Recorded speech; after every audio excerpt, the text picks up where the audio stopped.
Good morning, Jim.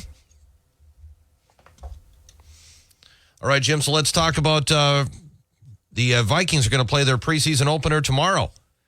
They take on the Raiders at U.S. Bank Stadium. We know Sam Darnold's going to start. 1 series, 2 series, what do you think? Well, we always talk about that, but, if the 1 series is 14 plays, 1 series might be enough. If the 1 series is 3 plays, he'll probably play 2 series. I really look at more, they'll probably want to get him, my dog's gone crazy, sorry, 8 to 10, 12 snaps is my guess. So that really will, I think 8 snaps is probably what they're looking at. Then McCarthy, I think they'd like to see him out there for a while. And then they're going to play Hall as the mop-up guy, not Nick Mullins. And Jefferson's not going to play. Harrison Smith won't play. Shaquille Griffin probably won't play. Aaron Jones probably won't play. Najee Thompson sounds like he won't play. But it sounds like they'll try to play a representative offensive line as long as they can to give these quarterbacks a chance. Jim, so you mentioned, Aaron Jones isn't going to play. What do you think about Ty Chandler? I mean, is Ty Chandler going to play more than just a backup role this year for this team? I think he's the backup in a modern split. So I think between they'll probably plan on him getting about 40% of the snap. And if anything happens to Jones or he needs a light game or a game off or he has an injury, then Chandler will be the starter. So I wouldn't be surprised if by the end of the year, Chandler ends up with about as much work as Jones, unless Jones is just miraculous and stays completely healthy and is productive all year. What has been the problems with Jones as far as the injury? Has it been a variety of things that have kept him from playing?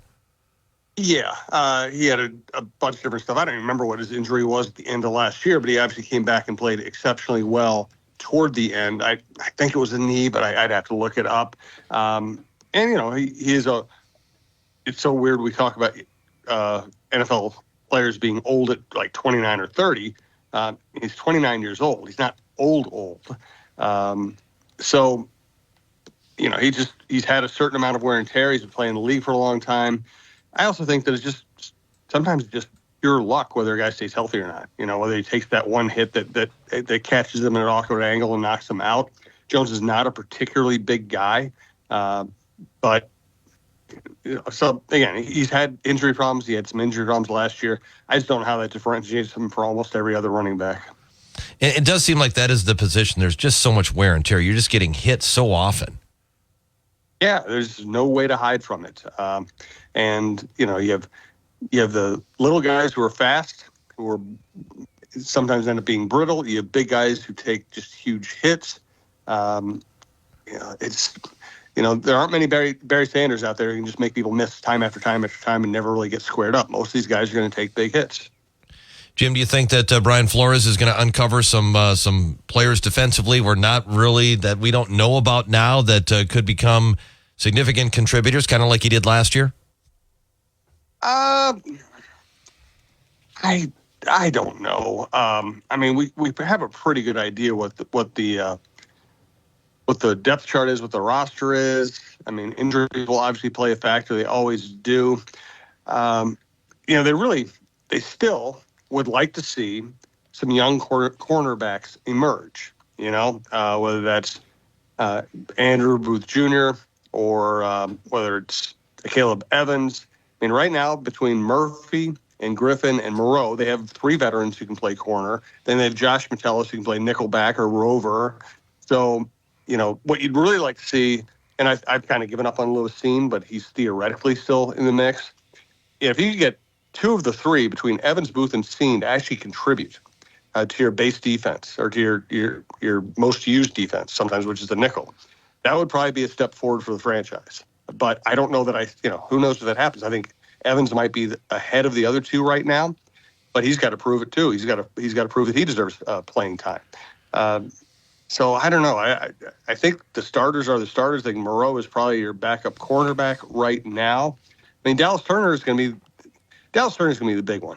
I really think Grenard and Van Ginkel and Cashman are good players. I think Pace is a good player.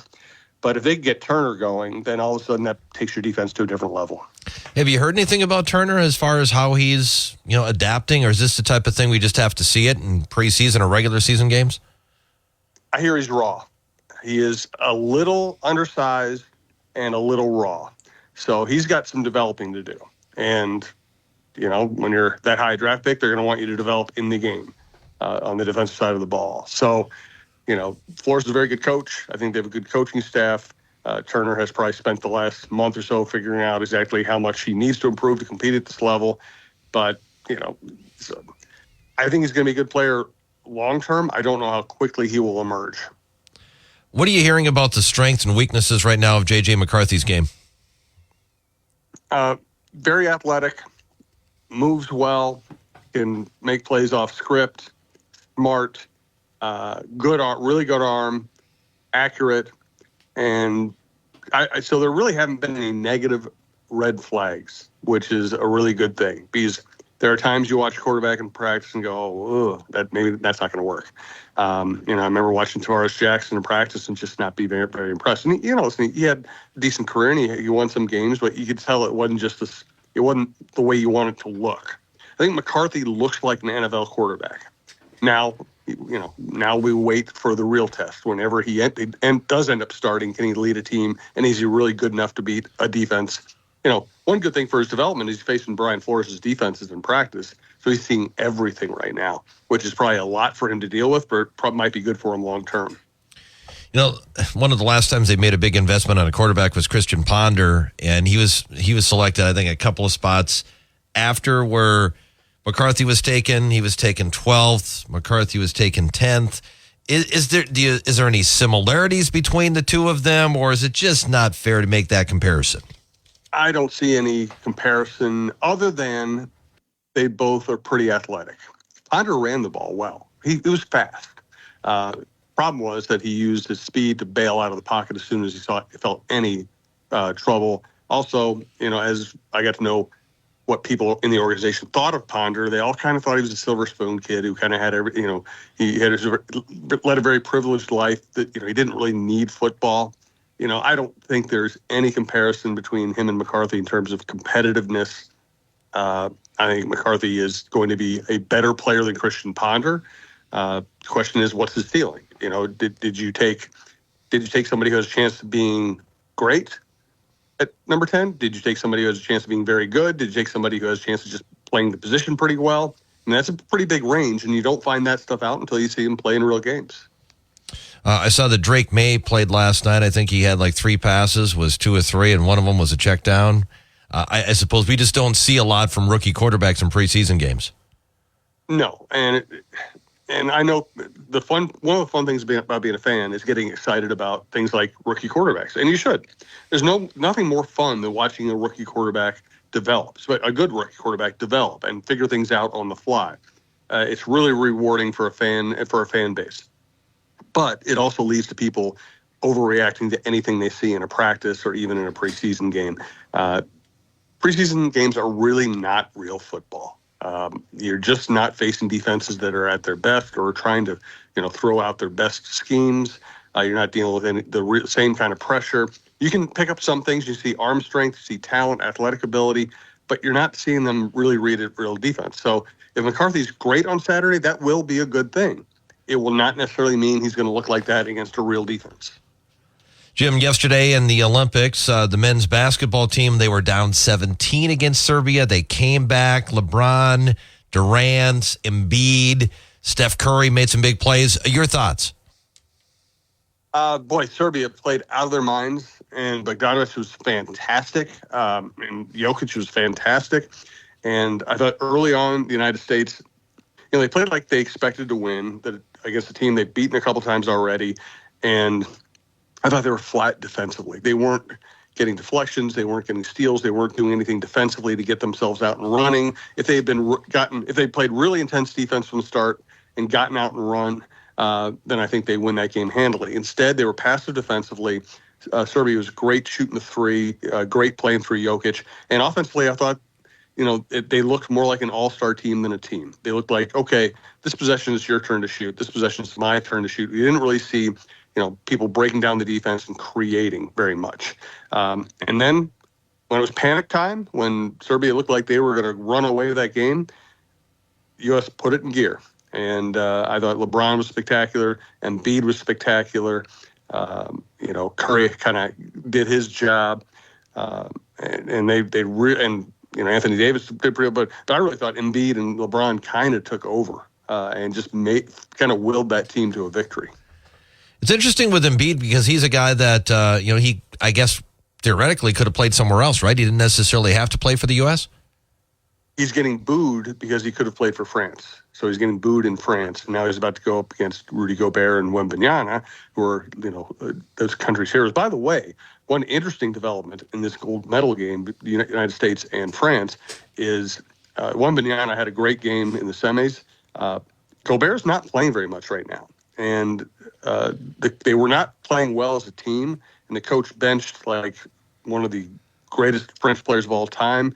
And he started playing Gobert less, and the team actually played better.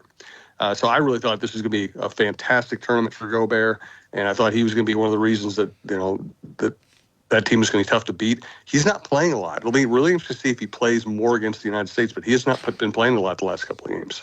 Joe, one last one. Do you know anything more about the health of Joe Ryan?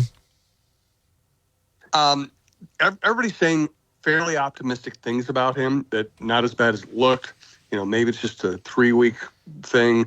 My guess is you don't see him for a month and that you hope to have him back and sharp the last couple of weeks of the season. And I think that's probably the most optimistic view. But for the record, Falvey and Rocco both said that they don't think it's as bad as it looked at first. All right, Jim, what do you got in your podcast? Boy, we got a lot of stuff up. Jeff Diamond's Vikings NFL Insider on the quarterbacks, the roster, how he would approach this preseason with the Viking update show up. We have Chin Music, the Roy and Lavelle setting up the Cleveland series. We have Don Mitchell's sports show, which is great, with Randy Shaver on high school football. We have John Millay on preps and his relationship with Tim Walls. We have so much stuff I can't remember it all. But that's probably Michael Russo on hockey. And Mike Grimm on the Gophers. We have pretty much everything covered at talknorth.com or on your favorite podcast app. All right, Jim. Thanks. Have a great weekend, and we'll hear from you again on Monday. Great. Thanks, Jay. That's Jim Souhan, Star Tribune sports columnist, joining us every weekday morning at this time. Follow him on Twitter at SouhanStrib. Check out his latest column at the Star Tribune or his podcast at talknorth.com. Jim, once again today, brought to you by the Green Mill in downtown St. Cloud. Next on WJON, World and National News from ABC, followed by Lee Voss in the WJON News.